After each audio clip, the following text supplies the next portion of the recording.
جس جنت کا پرہیزگاروں سے وعدہ کیا گیا ہے اس کی شان یہ ہے کہ اس کے نیچے نہریں بہہ رہی ہیں، اس کے پھل ہمیشہ باقی رہنے والے ہیں اور اس کے سائے بھی۔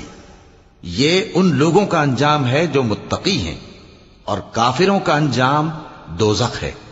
اور جن لوگوں کو ہم نے کتاب دی ہے وہ اس کتاب سے جو تم پر نازل ہوئی ہے خوش ہوتی ہیں، اور بعض فرقے اس کی بعض باتیں نہیں بھی مانتے۔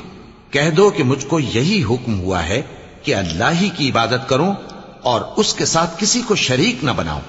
میں اسی کی طرف بلاتا ہوں اور اسی کی طرف مجھے لوٹنا ہے۔ اور اسی طرح ہم نے اس قرآن کو عربی زبان کا فرمان بنا کر نازل کیا ہے، اور اگر تم علم آ جانے کے بعد ان لوگوں کی خواہشوں کے پیچھے چلو گے تو اللہ کے سامنے کوئی نہ تمہارا مددگار ہوگا اور نہ کوئی بچانے والا۔ اور اے نبی، ہم نے تم سے پہلے بھی پیغمبر بھیجے تھے اور ان کو بیویاں